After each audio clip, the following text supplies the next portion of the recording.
ഇന്ന് നമുക്ക് comedy horror ചിത്രമായിട്ടുള്ള പ്രകമ്പനം എന്ന മലയാള സിനിമയുടെ കഥ നോക്കിയാലോ. കഥയുടെ ചുരുക്കം എന്തെന്നാൽ, മൂന്ന് കൂട്ടുകാർ.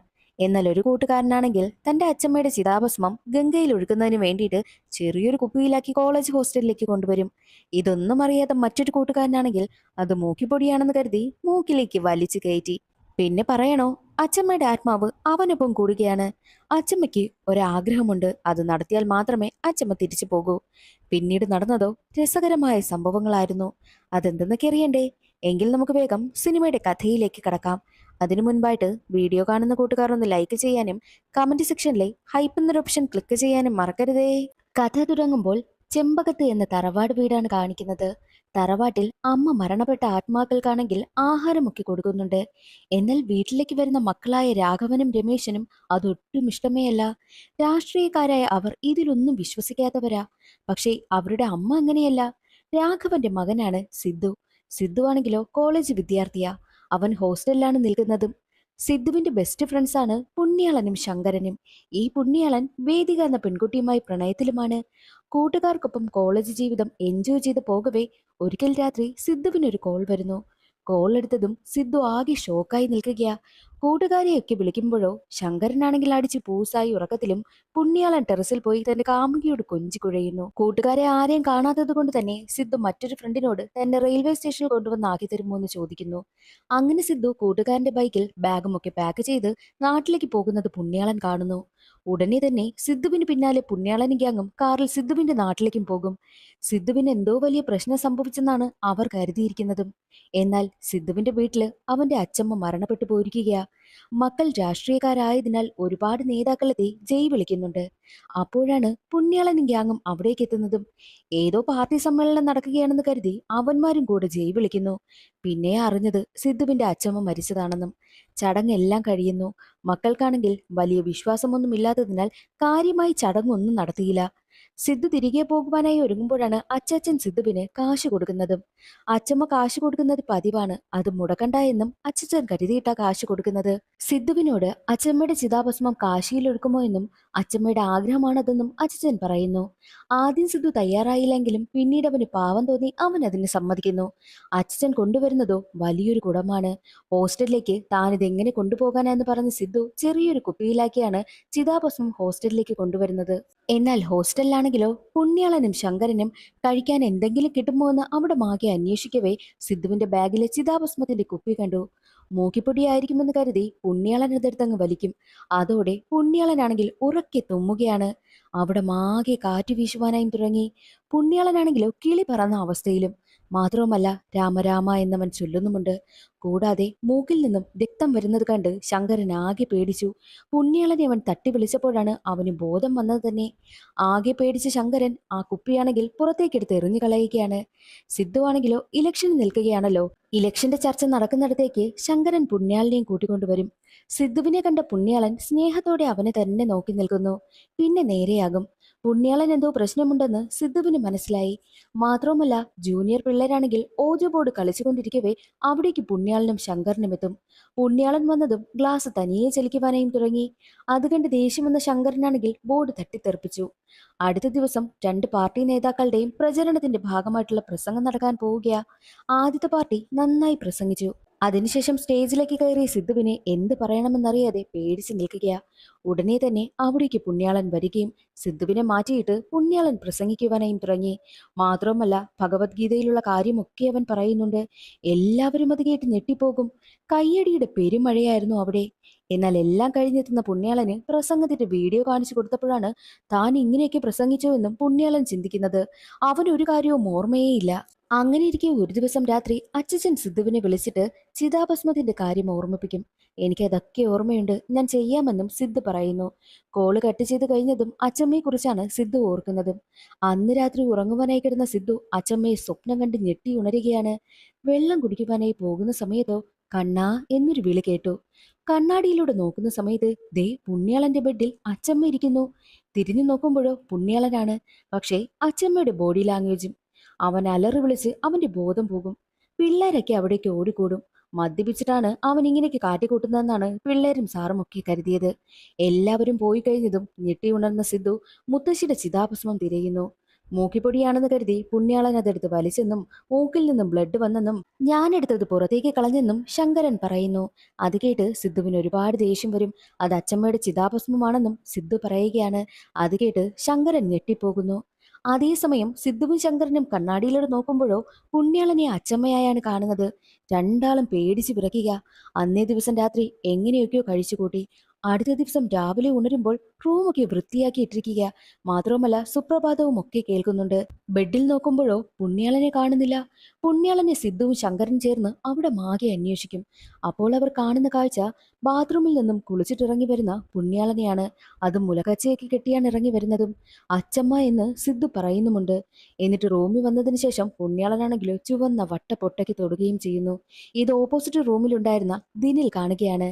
ദിനിലിന് ഈ പുണ്യാളനോടും സിദ്ധുവിനോടും ശങ്കരനോടുമൊക്കെ വല്ലാത്ത ദേഷ്യമാ. മാത്രവുമല്ല പുണ്യാളന്റെ കാമുകിയായിട്ടുള്ള വേദികയുടെ ബെസ്റ്റ് കൂടിയാണ് ഈ ദിനിൽ. ദിനിലാണെങ്കിൽ അതൊക്കെ വീഡിയോ എടുക്കുവാനായും ശ്രമിക്കുന്നു. അത് കാണുന്ന സിദ്ധു ജനൽ അടച്ചു കളയുകയാണ് ചെയ്തതും. പിന്നീടുള്ള ദിവസങ്ങളിലെല്ലാം പുണ്യാളനെ വേദികയുമായിട്ട് സംസാരിക്കാനോ പുണ്യാളനെ ഒറ്റയ്ക്ക് വിടുവാൻ പോലും സിദ്ധുവും ശങ്കരനും തയ്യാറാകുന്നതേയില്ല. പക്ഷേ പുണ്യാളന് തന്റെ പ്രശ്നവും അറിയാൻ വയ്യ. അങ്ങനെയിരിക്കെ ഒരു ദിവസം അവരുടെ ഇലക്ഷനൊക്കെ നടന്ന് റിസൾട്ട് വരുവാനായും പോവുക. എല്ലാവരും റിസൾട്ടിന് വേണ്ടി വെയിറ്റ് ചെയ്യുന്നു. അങ്ങനെ റിസൾട്ട് പ്രഖ്യാപിക്കുകയാണ്. ജയിച്ചതോ സിദ്ധുവായിരുന്നു. അതേസമയം തന്നെയായിരുന്നു വേദികയെ മാറ്റി നിർത്തി ദിനിലാണെങ്കിൽ ഒരു കാര്യം അവളോട് പറയുന്നു. നിന്റെ കാമുകനില്ലേ ആ പുണ്യാളൻ, അവനൊരു ഗേ ആണെന്നാ തോന്നുന്നത്. ഒന്നുകിൽ ഗേ ആയിരിക്കും, അല്ലെങ്കിൽ അവൻ ബൈസെക്ഷൽ ആയിരിക്കും. അതാ നിന്നോടവൻ അധികം അടുപ്പം കാണിക്കാത്തതെന്നും ദിനിൽ പറയുന്നു. അത് കേട്ടതും വേദികയ്ക്ക് ആകെ ദേഷ്യമാകും. വേദിക നോക്കുമ്പോൾ കാണുന്ന കാഴ്ച റിസൾട്ട് വന്നതിന്റെ സന്തോഷത്തിൽ പുണ്യാളനാണെങ്കിൽ സിദ്ധുവിനെയും ശങ്കറിനെയും കെട്ടിപ്പിടിക്കുന്നു, ഉമ്മ വയ്ക്കുന്നു. അപ്പോൾ ദിനിൽ പറഞ്ഞത് സത്യമാണെന്ന് അവൾ വിശ്വസിക്കും. ദിനിൽ പറഞ്ഞത് സത്യമാണോ ഇല്ലേ എന്നുള്ളത് അവൾക്ക് കണ്ടുപിടിക്കണമല്ലോ. അതുകൊണ്ട് തന്നെ വേദിക പുണ്യാളനെ മാറ്റി നിർത്തിയിട്ട്, നീ പലതവണ എന്നോട് വീട്ടിൽ വരട്ടെ എന്ന് ചോദിച്ചിട്ടില്ലേ, ഇന്ന് രാത്രി നീ എന്റെ വീട്ടിലേക്ക് വരണമെന്നും വേദിക പറയും. അത് കേട്ട് പുണ്യാളൻ ഒരുപാട് സന്തോഷമായി. രാത്രി പോകുവാൻ വേണ്ടിയിട്ട് പുണ്യാളൻ റെഡിയാവുകയായിരുന്നു. പോകണ്ടെന്ന് പലതവണയും സിദ്ധുവും ശങ്കരനും പറയും. എന്നാൽ അതൊന്നും പുണ്യാളൻ കേൾക്കാൻ തയ്യാറായതേയില്ല. പുണ്യാളൻ പോകുന്നതെല്ലാം ദിനിൽ ഒളിച്ചു നിന്ന് നോക്കുന്നുണ്ട്. അങ്ങനെ പുണ്യാളൻ അവളുടെ വീട്ടിലേക്കെത്തി. അന്നേ ദിവസം വേദികയുടെ അച്ഛനും അമ്മയും വീട്ടിലില്ലായിരുന്നു. അവർ അമ്പലത്തിലേക്ക് പോയിരിക്കുക. 2 ദിവസം കഴിഞ്ഞേ എത്തൂ. ആ ഒരു ധൈര്യത്തിലാണ് വേദിക പുണ്യാളനെ വീട്ടിലേക്ക് വിളിച്ചു വരുത്തിയതും. അവർ രണ്ടുപേരും പരിപാടിയൊക്കെ തുടങ്ങാമെന്ന് കരുതിയിരിക്കുന്ന സമയം. എന്നാൽ ദിനിലിനാണെങ്കിൽ ഉറക്കം വരുന്നതേയില്ല. അവനിട്ട് പണി കൊടുക്കണമെന്നും ദിനിൽ തീരുമാനിക്കും. ഉടനെ തന്നെ വേദികയുടെ അച്ഛനെ വിളിച്ചിട്ട്, ഞാൻ നിങ്ങളുടെ ഒരു ഫാനാണ്. നിങ്ങളുടെ മകൾ നിങ്ങളുടെ വീട്ടില് ഒരു പയ്യനെ വിളിച്ച് കേട്ടിട്ടുണ്ട്. ഇപ്പോൾ നിങ്ങളൊരു അച്ഛനാ, ഇനി ഒരു മുത്തശ്ശനാകണ്ട എന്നുണ്ടെങ്കിൽ എത്രയും വേഗം വീട്ടിലേക്ക് ചെല്ലുവാനായിട്ടും ദിനിൽ പാര വെച്ചു കൊടുക്കുന്നു. ഉടനെ തന്നെ അച്ഛനാണെങ്കിൽ നിന്റെ മോളെ നോക്കിക്കോ എന്ന് പറഞ്ഞ് വീണ്ടും കാറെടുത്ത് വീട്ടിലേക്ക് പോകുന്നു.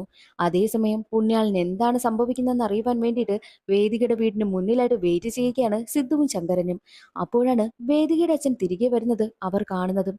അവരവിടെ നിന്നും ഒളിച്ചു നിൽക്കുകയാണ്. എന്നാൽ അതേ സമയം തന്നെയായിരുന്നു പരിപാടി തുടങ്ങുവാനായി പോകുന്ന പുണ്യാളനാണെങ്കിൽ ഉറക്കെ തുമ്മുന്നതും. അപ്പോഴേക്കും പുണ്യാളന്റെ ദേഹത്തേക്ക് അച്ചമ്മയും കയറിയിരുന്നു. വേദികയെ തള്ളിമാറ്റിയ പുണ്യാളനാണെങ്കിൽ, ഇങ്ങനെയാണോടി നിന്നെ അച്ഛനും അമ്മയും വളർത്തിയിരിക്കുന്നത്? ഒരു കുട്ടി നിക്കറൊക്കെ ഇട്ട് ഒരു പയ്യനെ വീട്ടിൽ വിളിച്ച് കയറ്റിയിരിക്കുന്നു. നിന്റെ അച്ഛനും അമ്മയും എവിടെയിടിയെന്ന് പുണ്യാളൻ ചോദിക്കുന്നു. ബോഡി ലാംഗ്വേജൊക്കെ അച്ചമ്മയുടേത് തന്നെയായിരുന്നു. നിനക്ക് എന്താടാ പറ്റിയതെന്നൊക്കെ വേദിക ചോദിക്കും. അതേ സമയത്തായിരുന്നു തന്റെ അച്ഛനും അമ്മയും വീട്ടിലേക്ക് വന്നത് വേദികയ്ക്ക് മനസ്സിലായതും. അച്ഛനും അമ്മയും വീട്ടിലേക്ക് വന്നു എന്നറിഞ്ഞ പുണ്യാളനാണെങ്കിൽ ഉടനെ തന്നെ താഴേക്ക് ഇറങ്ങി ചെല്ലുന്നു. അച്ഛനും അമ്മയും കോളിംഗ് ബെല്ലടിക്കുമ്പോൾ കതക് തുറന്നത് പുണ്യാളനും. ഇങ്ങനെയാണോടാ നിന്റെ മകളെ നീ വളർത്തുന്നതെന്ന് പുണ്യാളൻ അച്ഛനോട് ചോദിക്കുന്നു. ഇനി അവന്റെ വായിൽ നിന്നും കൂടുതൽ എന്തെങ്കിലും വീഴുമെന്ന് പേടിച്ച് വേദിക വന്ന് അവിടെയുണ്ടായിരുന്ന ഒരു ഫ്ലവർ ബോട്ടിലെടുത്ത് അവന്റെ തലക്കടിച്ചു. അവന്റെ ബോധം പോവുകയാണ്. ഉടനെ തന്നെ സിദ്ധുവും ശങ്കരനും അവിടേക്ക് വരും. നീയൊക്കെ ആരാന്ന് അച്ഛൻ ചോദിക്കുമ്പോൾ, ഞങ്ങളെ ഇതുവഴി പോയപ്പോൾ പരിചയമുള്ളൊരു ശബ്ദം കേട്ടു, അതാ വന്നതെന്നും അവർ പറയുന്നു. അച്ഛനാണെങ്കിൽ വേദികയെ തന്നെ രൂക്ഷമായി നോക്കുകയാ. അങ്ങനെ പുണ്യാളനെ അവർ ഹോസ്റ്റലിലേക്ക് എടുത്തുകൊണ്ടുവരും. പുണ്യാളനാണെങ്കിൽ ആദ്യ സങ്കടം. എന്താണ് അവിടെ സംഭവിച്ചതെന്നൊന്നും അവനെ അറിയാനേ വയ്യ. അവന്റെ തലയ്ക്ക് അവർ ചൂടൊക്കെ വെച്ചു കൊടുക്കുകയാണ്. എന്താണ് സംഭവിച്ചെന്ന് പുണ്യാളൻ ചോദിക്കുമ്പോൾ സിദ്ധുവും ശങ്കരനും നടന്ന കാര്യങ്ങളൊക്കെ തുറന്നു പറയുന്നു. പുണ്യാളൻ ആകെ ഞെട്ടിപ്പോവുകയാ. നിന്റെ അച്ഛമ്മ എന്തിനാ എന്റെ ദേഹത്തേക്ക് കയറിയത്? അവരെ കാരണം വേദിക വരെ എന്നെ വിട്ടിട്ട് പോയി. അവൾ ദേ എന്നെ ബ്ലോക്ക് ചെയ്തിരിക്കുന്നു. അവരെപ്പോഴാ എന്റെ ദേഹത്തേക്ക് വരുന്നതെന്ന് പുണ്യാളൻ ചോദിക്കുമ്പോൾ നീ തുമ്മുമ്പോഴാ അവർ വരുന്നതെന്നും സിദ്ധുവും ശങ്കരനും പറയുന്നു. അങ്ങനെ പുണ്യാളനാണെങ്കിലോ അവിടെ ഇരുന്ന പഴയ ബുക്കൊക്കെ എടുത്ത് മണപ്പിക്കുകയും മൂക്കിനുള്ളിലേക്ക് നൂലൊക്കെ കടത്തി നോക്കി.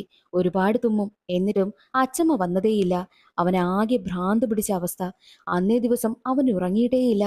അടുത്ത ദിവസം രാവിലെ തന്നെ അവർക്കൊപ്പം പഠിക്കുന്ന ഒരു ബ്രാഹ്മണനായിട്ടുള്ള പയ്യനുണ്ട്. അവന്റെ റൂമിലേക്ക് എത്തും.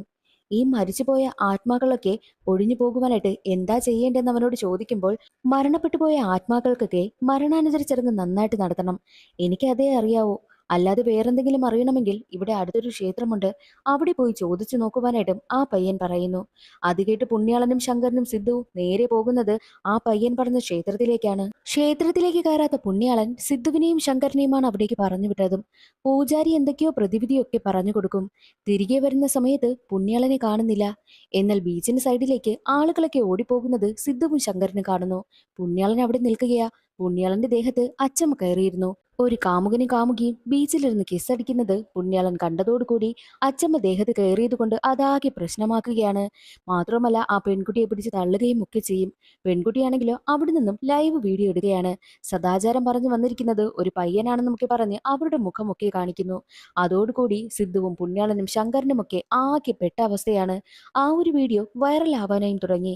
വീഡിയോ വൈറലായതോടുകൂടി സിദ്ധുവിനോടും പുണ്യാളനോടും ശങ്കരനോടും ദേഷ്യമുണ്ടായിരുന്ന ദിനിലും കൂട്ടരും അവരുടെ റൂമൊക്കെ നശിപ്പിക്കുകയാണ്. മാത്രവുമല്ല പോലീസ് അവരുടെ പേരിൽ കേസെടുത്തിട്ടുമുണ്ട്. എന്നാൽ സിദ്ധുവും പുണ്യാളനും ശങ്കരനും ഒളിച്ചു താമസിക്കുന്നതോ വാർഡന്റെ വീട്ടിലായിരുന്നു. ഈ വിവരമൊക്കെ അറിഞ്ഞ് സിദ്ധുവിനെ കാണുന്നതിന് വേണ്ടിയിട്ട് സിദ്ധുവിന്റെ അച്ഛന്റെ സഹോദരനായ രമേശൻ എത്തുന്നു. രമേശിനോട് നടന്ന കാര്യങ്ങളെല്ലാം സിദ്ധുവും ശങ്കരനും പറയും. പുണ്യാളന്റെ ദേഹത്ത് തന്റെ അമ്മയുടെ ആത്മാവാണുള്ളതെന്ന് മനസ്സിലാക്കിയ രമേശനാണെങ്കിൽ ഞാൻ പോയി ഒന്ന് അമ്മയോട് സംസാരിക്കട്ടെ എന്ന് പറഞ്ഞ് പുണ്യാളിനെ കാണുവാനായിട്ട് റൂമിലേക്ക് എത്തി. അപ്പോഴേക്കും പുണ്യാളന്റെ ദേഹത്ത് അച്ഛമ്മയുടെ ആത്മാവുണ്ടായിരുന്നു. അമ്മ അമ്മ എന്തിനാ ഇങ്ങനെയൊക്കെ കാണിക്കുന്നത്? അമ്മ എന്തായാലും സ്വത്തൊക്കെ എഴുതി വെച്ചപ്പോൾ എന്റെ പേരിൽ ആകെ കിട്ടിയത് ആ ഒരു ഒട്ടും ഉപയോഗമില്ലാത്ത വസ്തുവാണെന്നൊക്കെ രമേശൻ പറയുമ്പോൾ അത് കേട്ട് മറുപടിയായിട്ട് അച്ചമ്മ പറയുന്നത് കുടുംബശ്രീയിൽ നിന്ന് കിട്ടിയ കാശ് ഞാൻ അവിടെ വെച്ചിരുന്നു. ഞാൻ മരിച്ച ഉടനെ തന്നെ നിങ്ങളൊക്കെ ആ കാശ് എടുത്തില്ലേ എന്നാണ്. അത് കേട്ടതും രമേശൻ ഞെട്ടിപ്പോകുന്നു. രമേശൻ പേടിച്ച് അവിടെ നിന്നും പുറത്തേക്ക് ഇറങ്ങിക്കുക. എന്നാൽ പുറത്തേക്ക് പുണ്യാളിനും എത്തുന്നുണ്ട്. ഞാൻ എന്തായാലും നിങ്ങൾക്ക് ദോഷം ചെയ്യുവാൻ വേണ്ടിയിട്ടല്ല വന്നത്. എന്തായാലും എനിക്ക് തിരിച്ചു പോകുവാനായിട്ട് കുറച്ച് സമയം കൂടി വേണം. അത് കഴിയുമ്പോൾ ഞാൻ പൊയ്ക്കോളാമെന്നും അച്ചമ്മ പറയുന്നു. അച്ചമ്മയ്ക്ക് എന്താണ് ആഗ്രഹം അത് ഞങ്ങൾ നടത്തി തരാമെന്ന് സിദ്ധു പറയുമ്പോൾ നിങ്ങളെ കൊണ്ട് കൂടിയാൽ കൂടില്ല എന്നായിരുന്നു അച്ചമ്മയുടെ മറുപടി. പുണ്യാളന്റെ ശബ്ദമൊക്കെ മാറി അച്ചമ്മയുടെ ശബ്ദമൊക്കെ വന്നിരുന്നു. അത് കേട്ടാണ് എല്ലാവരും പേടിച്ചു നിൽക്കുന്നതും. അങ്ങനെ അവർ പുറത്തേക്ക് ഇറങ്ങുകയാണ്. മാത്രവുമല്ല ഇവരുടെ പേരിൽ കേസായതുകൊണ്ട് തന്നെ എത്രയും വേഗം ഇവരെ ജാമ്യത്തിൽ എടുക്കണമെന്നുള്ള കാര്യവും വാർഡൻ പറയുന്നു. രമേശനാണെങ്കിലോ പാർട്ടിയിലുള്ള ഒരു വക്കീലിനെ ഏർപ്പാടാക്കുകയാണ്. അടുത്ത ദിവസം ഇവർക്ക് ജാമ്യം കിട്ടും. വക്കീൽ പറയുന്നത് ഇനി ഇതിൽ നിന്ന് നിങ്ങൾക്ക് പുറത്തു വരണമെങ്കിൽ പുണ്യാളന് ഡിപ്രഷൻ ആണെന്നുള്ളതിന്റെ സൈക്യാട്രിസ്റ്റിന്റെ സർട്ടിഫിക്കറ്റ് വാങ്ങണമെന്നാണ് വക്കീൽ പറഞ്ഞതും. കോടതിയിൽ നിന്ന് പുറത്തേക്ക് ഇറങ്ങുന്ന സമയത്ത് പുണ്യാളൻ പ്രശ്നമുണ്ടാക്കിയ ആ പെൺകുട്ടിയും മീഡിയക്കാരും അവളുടെ കൂട്ടുകാരും ഒരു കൂട്ടം ആൾക്കാരുണ്ടായിരുന്നു. അവരാണെങ്കിൽ പുണ്യാളനെയും കൂട്ടരെയും കുറ്റപ്പെടുത്തിയാണ് സംസാരിക്കുന്നതും. എന്നാൽ ഇതെല്ലാം അവിടെ നിന്ന് വേദിക കാണുന്നുണ്ടായിരുന്നു. വേദിക ഉടനെ തന്നെ പുണ്യാളിന്റെ അടുത്തേക്ക് വന്നിട്ട് പറയുന്നുണ്ട്, നിനക്ക് എന്തായാലും അടുത്തൊരു ചാൻസ് കൂടി ഞാൻ തരാം. പക്ഷേ നിനക്ക് എന്തോ പ്രശ്നമുണ്ടെന്ന് എനിക്കറിയാം. അതെന്താണെന്ന് നീ എന്നോട് തുറന്നു പറയണമെന്നും വേദിക പറയുന്നു. വേദികയുടെ എല്ലാ കാര്യങ്ങളും തുറന്നു പറയുന്നു. അതിനുശേഷം നേരെ പോകുന്നത് അവർക്ക് അപ്പോയിന്റ്മെന്റ് കിട്ടിയിരിക്കുന്ന സൈക്യാട്രിസ്റ്റിന്റെ അടുത്തേക്കാണ്. സൈക്യാട്രിസ്റ്റിന്റെ വീട് ഒരു ദുരൂഹത നിറഞ്ഞതായിരുന്നു. കണ്ടിട്ട് തന്നെ 4 പേർക്കും പേടിയായി. ഇനി ഇത് വല്ല സൈക്യാട്രിസ്റ്റും തന്നെയാണോ അതോ വേറെ എന്തെങ്കിലും ആണോ എന്നൊക്കെ അവർക്ക് സംശയമുണ്ടായി. റോമിൽ നിന്ന് വന്ന സൈക്യാട്രിസ്റ്റ് ആയിരുന്നു അത്. മാത്രവുമല്ല പാരാനോർമൽ ആക്ടിവിസ്റ്റ് കൂടിയാണ്. അതിൻ്റെതായിട്ടുള്ള ഉപകരണങ്ങളും അദ്ദേഹത്തിന്റെ കയ്യിലുണ്ടായിരുന്നു. 4 പേരും അകത്തേക്ക് കടക്കുകയാണ്. കഥക് തുറന്നു കൊടുത്തത് സൈക്യാട്രിസ്റ്റിന്റെ വൈഫായിരുന്നു. എന്നാൽ പുണ്യാളിനകത്തേക്ക് കടന്നതും പാരാനോർമൽ ആക്ടിവിസ്റ്റും സൈക്കോളജിസ്റ്റുമായിട്ടുള്ള ആ ഒരു ഡോക്ടറിന്റെ കയ്യിലുണ്ടായിരുന്ന ഉപകരണമാണെങ്കിൽ പെട്ടെന്ന് തന്നെ അലാറം അടിക്കുവാനായിട്ടും തുടങ്ങി. അതോടെ എന്തൊക്കെയോ പ്രശ്നമുണ്ടെന്നുള്ള കാര്യം ആ ഒരു സൈക്യാട്രിസ്റ്റിന് മനസ്സിലായി. സൈക്യാട്രിസ്റ്റ് അടുത്തേക്ക് വന്നിരുന്നിട്ട് അവരോട് 4 പേരോടും ചോദിക്കുന്നത് അമ്മയാണോ അച്ഛനാണോ കാമുകിയോ ഭാര്യയോ ആരാണെന്ന് ചോദിക്കുമ്പോൾ എന്റെ അച്ഛമ്മയാണെന്നാണ് സിദ്ധുവിന്റെ മറുപടി. അല്ല ഇത് എങ്ങനെയാ ദേഹത്തേക്ക് കയറിയത്? ഓജോ ബോർഡ് കളിച്ച് വല്ലതുമാണോ എന്ന് ചോദിക്കുമ്പോൾ അല്ല, അച്ഛമ്മയുടെ ചിതാഭസ്മം മൂക്കിലേക്ക് വലിച്ചു കയറ്റിയത് കൊണ്ടാ ഇവനിങ്ങനെ ആയതെന്നും സിദ്ധു പറയുന്നു. അങ്ങനെ സൈക്യാട്രിസ്റ്റ് 4 പേരെയും കൂട്ടി നേരെ പോകുന്നത് സൈക്യാട്രിസ്റ്റിന്റെ രഹസ്യ സങ്കേതത്തിലേക്ക്. അവിടെ ഒരുപാട് ആത്മാക്കളേക്ക് തളച്ചിരിക്കുന്ന കഥകളൊക്കെ പറഞ്ഞു കൊടുക്കുകയും ചെയ്യുന്നുണ്ട്. അതിനുശേഷം അച്ഛമ്മയോടൊന്ന് സംസാരിക്കണമെന്നും സൈക്യാട്രിസ്റ്റ് പറയുന്നു. എന്നിട്ട് അച്ഛമ്മയുടെ ആത്മാവിനെ വിളിച്ചു വരുത്തുകയാണ്. ഞാൻ നിങ്ങളോട് പറഞ്ഞിരുന്നില്ലേ, എന്റെ ആഗ്രഹം നിറവേറ്റാതെ ഞാൻ ഇവിടെ നിന്ന് പോകില്ല എന്ന്. എന്താഗ്രഹമാണെന്ന് സൈക്യാട്രിസ്റ്റ് ചോദിക്കുമ്പോൾ അതൊന്ന് നിങ്ങളെ കൊണ്ട് കൂട്ടിയാൽ കൂടില്ല എന്നും അച്ചമ്മ പറയുന്നു. എന്താഗ്രഹമായിരുന്നാലും പറഞ്ഞോളൂ, ഞങ്ങൾ നടത്തി തരാമെന്നും സൈക്യാട്രിസ്റ്റ് പറയുന്നു. എനിക്ക് എന്റെ ഭർത്താവിനെ കൊല്ലണമെന്നായിരുന്നു അച്ചമ്മയുടെ മറുപടിയും. അത് കേട്ട് എല്ലാവരും ഞെട്ടിപ്പോവും. സ്വന്തം ഭർത്താവിനെ കൊല്ലാൻ വേണ്ടിയിട്ടാണ് അച്ചമ്മയുടെ ആത്മാവ് തിരികെ വന്നതെന്ന് മനസ്സിലാക്കി സൈക്യാട്രിസ്റ്റ് പൊട്ടിച്ചിരിക്കുന്നു. അച്ചമ്മയുടെ ആത്മാവിനെ അവിടെ നിന്ന് പറഞ്ഞു വിട്ടതിനു ശേഷം സൈക്യാട്രിസ്റ്റ് 4 പേരോടുമായിട്ട് ഒരു കാര്യം പറയുന്നു. അച്ചമ്മയുടെ ആത്മാവിനെ ഇവന്റെ ദേഹത്ത് നിന്ന് പറഞ്ഞു വിടണമെങ്കിൽ ചെറിയൊരു കർമ്മം നടത്തണം. ആ ഒരു കർമ്മം നടത്തണമെങ്കിൽ അച്ചമ്മയുടെ മുടിയോ നഖമോ അങ്ങനെ എന്തെങ്കിലും വേണമെന്ന് പറയും. പക്ഷേ അച്ചമ്മയുടെ ഡെഡ് ബോഡി കത്തിച്ചു കളഞ്ഞത് കൊണ്ട് തന്നെ അതിന് കിട്ടാൻ വഴിയില്ല എന്ന് സിദ്ധു പറയുന്നു. അങ്ങനെയാണെങ്കിൽ ചിതാഭസ്മം മതി എന്നും സൈക്യാട്രിസ്റ്റ് പറയും. ചിതാഭസ്മം എടുക്കുവാനായിട്ടും അവർ പോകുകയാണ്. സിദ്ധു കൊണ്ടുവന്ന ചിതാഭസ്മം നഷ്ടമായതുകൊണ്ട് തന്നെ ഇനി മുത്തശ്ശന്റെ കയ്യിലുള്ള ചിതാഭസ്മം വാങ്ങുവാനായിട്ട് 4 പേരും നാട്ടിലേക്ക് പോകുന്നു. വളരെ റിസ്ക് എടുത്താണ് പുണ്യാളനെയും കൂട്ടിക്കൊണ്ടു പോകുന്നത്. എന്നാലും അവർ 4 പേരും നാട്ടിലേക്ക് എത്തും. ഉറങ്ങുകയായിരുന്ന പുണ്യാളനെ കാറിലിരുത്തിയിട്ടാണ് ബാക്കി 3 പേരും പുറത്തേക്ക് ഇറങ്ങിയത്. എന്നാൽ ഉറക്കമുണർന്ന പുണ്യാളൻ കാണുന്നത് സിദ്ധുവിന്റെ അച്ഛനാണെങ്കിൽ അടുത്ത വീട്ടിലെ സ്ത്രീയോട് കൊഞ്ചിക്കുഴഞ്ഞ് സംസാരിക്കുന്നത്, തൊട്ടു തലോടിയൊക്കെയാണ് സംസാരിക്കുന്നത്. അത് കണ്ടതും പുണ്യാളന്റെ ദേഹത്തേക്ക് അച്ചമ്മയുടെ ആത്മാവ് കയറുന്നു. കുറെ കഴിഞ്ഞതും കരച്ചിലും വിളിയും ബഹളവും ഒക്കെ കേൾക്കുന്നത്. ഇത് എവിടെ നിന്നാ കേൾക്കുന്നതെന്ന് അറിയാൻ വയ്യാതെ 3 കൂട്ടുകാരും പിന്നെ രമേശിനും കൂടി അവിടേക്ക് ഓടി ചെല്ലുന്നു. അപ്പോൾ കാണുന്ന കാഴ്ച, പുണ്യാളനാണെങ്കിലോ അടുത്ത വീട്ടിലെ സ്ത്രീയെ മടലും കൊണ്ട് ഓടിക്കുന്നു. മാത്രമല്ല അച്ഛനാണെങ്കിൽ മോഡേൺ വേഷത്തിലാണ് നിൽക്കുന്നത്. അത് കണ്ട് സിദ്ധു ഞെട്ടിപ്പോകും. അച്ചമ്മ മരിച്ചതിന് ശേഷം അച്ഛന്റെ മാറ്റം കണ്ടാണ് അവൻ ഞെട്ടി നിൽക്കുന്നത്. എന്നെ നോക്കി നിൽക്കാതെ അവനെ പോയി പിടിയട എന്നാണ് അച്ഛൻ പറയുന്നത്. അങ്ങനെ അവർ കഷ്ടപ്പെട്ട് പുണ്യാളിനെ പിടികൂടുന്നു. പുണ്യാളിനെ പിടിച്ചു കെട്ടി കൊണ്ടുവന്ന സമയത്ത് അവർ പറയുന്നുണ്ട്, ഇവന് മാനസിക പ്രശ്നമാ, അതാ ഇങ്ങനെയൊക്കെ, വേറൊന്നും തോന്നരുതെന്ന് ആ സ്ത്രീയുടെ വീട്ടുകാരോട് പറഞ്ഞിട്ടാണ് അവർ പുണ്യാളിനെയും കൊണ്ട് പോകുന്നത്. അച്ഛൻ അവിടെ നിന്ന് ആകെ ബഹളം. ഇവൻ എന്താ കാണിച്ചത്? ആ പാവ സ്ത്രീയെ അടിക്കുവാനായി ഓടിച്ചിരിക്കുന്നു. ഇവൻ എന്തെന്നൊക്കെ ചോദിക്കുമ്പോൾ അവന് മാനസിക പ്രശ്നമാണെന്ന് അവരോടും പറയുന്നു. എന്നാൽ അത് കേട്ടതും അച്ഛന്റെ ഈ ഒരു പെരുമാറ്റമൊക്കെ കണ്ട് പുണ്യാളന്റെ ദേഹത്തുണ്ടായിരുന്ന അച്ചമ്മയ്ക്ക് അത് സഹിച്ചില്ല. അച്ചമ്മയാണെങ്കിൽ വയലന്റ് ആവുകയാണ്. അച്ചമ്മ ദേഷ്യപ്പെടുമ്പോൾ പുണ്യാളന്റെ വായിൽ നിന്നും അച്ചമ്മയുടെ ശബ്ദം കേട്ട അച്ഛനാണെങ്കിൽ ബോധം കെട്ടു വീഴുന്നു. അങ്ങനെ അച്ഛനെ കസേരയിൽ പിടിച്ചിരുത്തിരിക്കുക. ബോധം വന്ന അച്ഛനോട് കാര്യമൊക്കെ പറഞ്ഞ് മനസ്സിലാക്കും.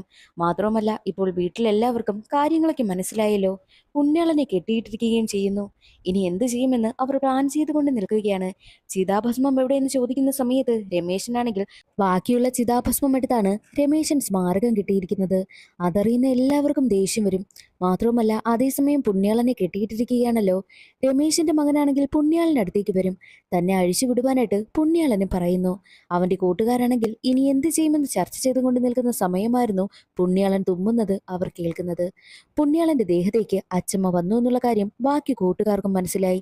പുണ്യാളൻ നേരെ ചെല്ലുന്നത് അച്ഛനടുത്തേക്കും. പുണ്യാളൻ വരുന്നത് കണ്ട് അച്ഛൻ അവിടെ നിന്നും ഓടിപ്പോയി തന്റെ റൂമിൽ കയറി കഥ കടയ്ക്കും. പുണ്യാളനെ എങ്ങനെയെങ്കിലും അച്ഛനെ കയ്യിൽ കിട്ടിയാൽ കൊല്ലണം.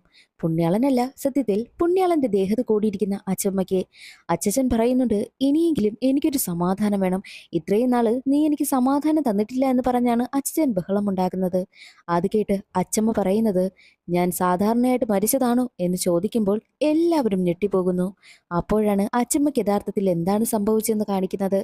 മരിക്കുന്നതിന്റെ അന്ന് രാത്രി അച്ചമ്മയും അച്ഛനും ഫുഡ് കഴിക്കാനായിട്ടിരിക്കുകയായിരുന്നു. അച്ഛനാണെങ്കിൽ അയൽ വീട്ടിലെ സ്ത്രീയെ കൊതിയോടെ ഒളിഞ്ഞു നോക്കിക്കൊണ്ടിരിക്കുക. അച്ചമ്മ വന്നിരുന്ന് കഴിക്കുവാനൊക്കെ പറയും. മാത്രവുമല്ല ഓരോ കാര്യങ്ങളൊക്കെ പറഞ്ഞ് അച്ചമ്മ അച്ഛനെ വഴക്ക് പറഞ്ഞുകൊണ്ടേയിരിക്കുന്നു. അച്ഛനാണെങ്കിൽ ആകെ ദേഷ്യമാണ്. അതേസമയം ഫുഡ് കഴിച്ചുകൊണ്ടിരിക്കവേ അച്ചമ്മയ്ക്കാണെങ്കിൽ തൊണ്ടയിൽ ആഹാരം കൊടുങ്ങുന്നു. വെള്ളമെടുത്ത് തരുവാനായിട്ട് അച്ചമ്മ പലതവണയായിട്ട് പറഞ്ഞു. അവസാനം അച്ഛൻ വന്ന് എന്ത് പറ്റിയെന്ന് ചോദിക്കുന്ന സമയത്ത് അച്ചമ്മ തലയിൽ തട്ടും. അച്ഛനാണെങ്കിലോ തലയിൽ ഉറക്കെ അടിക്കുന്നു. അതോടുകൂടിയാണ് അച്ചമ്മ മരണപ്പെട്ടു പോകുന്നത്. അത് കേട്ട് സിദ്ധുവും ശങ്കരനും വേദികയും ഒക്കെ ഞെട്ടിപ്പോകുന്നു. ഞാൻ മനഃപൂർവ്വം ചെയ്തതല്ലോ, അവളെ രക്ഷിക്കാൻ വേണ്ടി ചെയ്തതല്ലേ എന്ന് അച്ഛൻ ചോദിക്കുന്നു. അത് കേട്ട് അച്ചമ്മയാണെങ്കിൽ വയലന്റ് ആയിക്കൊണ്ടിരിക്കുക. എങ്ങനെയെങ്കിലും അച്ഛനെ കൊല്ലണം. അച്ഛനെ കൊന്നു കഴിഞ്ഞാൽ മാത്രമേ അച്ചമ്മയുടെ ആത്മാവ് ഭൂമിയിൽ നിന്ന് പോകൂ എന്ന് പറഞ്ഞ് നിൽക്കുക. അതേസമയം തന്നെയായിരുന്നു 2 മക്കളും അവിടേക്ക് വരുന്നത്. അച്ചമ്മയെ പിടികൂടുകയും ഒക്കെ ചെയ്യുന്നു. എന്നാൽ അതേസമയം തന്നെ പിറകിലൂടെ വന്ന് അച്ഛനാണെങ്കിൽ പുണ്യാളന്റെ തലക്കടിക്കും. പുണ്യാളന്റെ ബോധവും പോവുകയാണ്. അപ്പോഴായിരുന്നു ശങ്കരന് ഹോസ്റ്റലിൽ നിന്നും താൻ വലിച്ചെറിഞ്ഞ ആ ഒരു മൂക്കിപ്പൊടിയുടെ ടിന്നുണ്ടല്ലോ, അതിനുള്ളിലാണ് ചിതാഭസ്മമെന്നും അത് ആ പരിസരത്ത് തന്നെ കാണുമെന്നുള്ള കാര്യം ഓർമ്മ വന്നത്. ഉടനെ തന്നെ 4 പേരും ഹോസ്റ്റലിലേക്കും പോകുന്നു. അവിടെ മാകെ അന്വേഷിക്കുന്ന സമയത്ത് അവിടെ നിന്നും ഒരു ചെറിയൊരു ഡെപ്പ കിട്ടുകയാണ്. അതേ സമയമായിരുന്നു 4 പേരും അവിടേക്കെത്തി അന്വേഷിക്കുന്നതെല്ലാം ദിനിലും കൂട്ടരും മറ്റുള്ള പിള്ളേരും കാണുന്നത്.